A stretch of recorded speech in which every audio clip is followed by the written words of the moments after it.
চাচি ফোনে কি হয়েছে? এই যে বাজান কয়েকদিন কল আয়ও না যায়ও না। চাচি মোবাইলে তো কিছু হয় নাই, আপনার সিমের মেয়াদ গেছে গা। চাচি আপনি আমার লগে। আয় চাচি আপনার মোবাইলে কিছু হয় নাই তো? আপনার সিমের মেয়াদ গেছিল গা, রিচার্জ করে দিছি, এখন থেকে ফোন আইবো যাইবো। তুমি অনেক ভালো বাজান, আল্লাহ তোমার ভালো করুক। আকি চাচি। আচ্ছা আরে ও বাজান, তোমার লগে দেখা হইয়া ভালোই হয়েছে। কে চাচি কিছু হয়েছে আবার? তুমি যে আমার ফোনটা ঠিক করে দিলা, ফোন তো ঠিক হয় নাই, কল আসে না। কি কোন? মোবাইল তো দিন ঠিক করে দিলাম। এই যে কল আছে তো চাচি। আবার কল আসে, আমার পোলার কল তো হয় না। আমার পোলাই কইছিল প্রত্যেক দিন আমার একবার করে কল দিব, হ্যাঁ কল তো আইলো না। ও বাজান, তুমি মনে হয় ফোনটা ভালো করে ঠিক করতে পারো নাই। আমি এটা নিয়ে বাজারে যাই, হ্যাঁ 5,000 টাকা লাগলে লাগুক, আমার যাওয়ান লাগবো। প্রত্যেক দিন আমার পোলার কল অনেক কথা, মনে হয় প্রত্যেক দিন আমারে কল করে, আমারে পায় না। চাচির বাড়ির ঠিকানাটা বের করতে পারবি? হ্যাঁ পারবো না। তাহলে ঠিকানাটা আমার দিস। আপনি এখানে? আপনি আমগো বাড়ির ঠিকানা কই পাইলেন? ঠিকানা জোগাড় করছি, চাচির লগে একটু কথা কইতে আইছিলাম। মালাই তো অনেক অসুস্থ, কি হয়েছে? খালি সারাক্ষণ নাহিদ নাহিদ করতে থাকে। নাহিদ ভাই খালার একমাত্র ছেলে, অনেক কষ্ট করে বড় ডাক্তার বানাইছে, কিন্তু উনি ঢাকা থেকে এখানে আসতে চায় না। কিন্তু খালার স্বপ্ন ছিল এইখানে থাইকা সবার সেবা করব।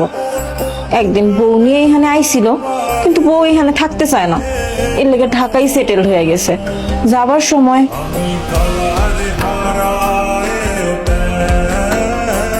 আম্মা আমরা ঢাকায় যাচ্ছি, তাহলে আমাদের বিদায় দাও। ঢাকায় যাইতেছিস মানে? তুই না কইলি এই গ্রামে থাকবি, শহরে যাবি না? চেয়েছিলাম তোমার গ্রামেই থাকবো, তবে তোমার বৌমা গ্রামে থাকতে চায় না, শহরে বড় হয়েছে, বুঝতে তো পারছো। বাজান রে, তোর তো গ্রামে জন্ম, গ্রামে বড় হইছস। তোর বাপের কত ইচ্ছা ছিল তুই বড় হইয়া ডাক্তার হবি, ডাক্তার হইয়া গঞ্জে একটা চেম্বার খুলবি, গ্রামের মানুষের সেবা করবি। আর সেই তুই গ্রাম ফালাইয়া, আম করে ফালাইয়া শহরে যাইতেছস। দেখো মা, আমাদের তো পরিস্থিতিকে মেনে চলতে হবে, তাই না? সবসময় তো যেটা চাইবো সেভাবে করতে পারবো না। এখন আমি নতুন বিয়ে করেছি, আমার নতুন সংসার হয়েছে, এখন তো আমার ওদের মন রক্ষা করে চলতে হবে, তাই না মা? এবার তুই মায়ের ছেড়ে চলে যাবি? তুই জীবনে আমার ছাড়া থাকছস, থাকতে পারবি? ও বৌমা, কও না থাকতে।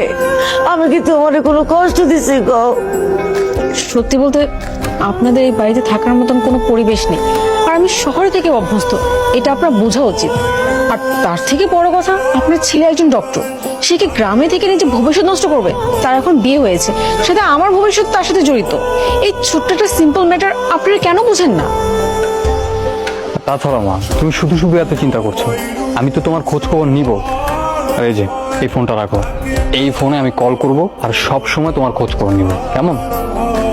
সত্যি সত্যি তুই আমার প্রত্যেকদিন কল দিবি তো? হ্যাঁ বললাম তো, প্রতিদিন কল করে খোঁজ খবর নিব।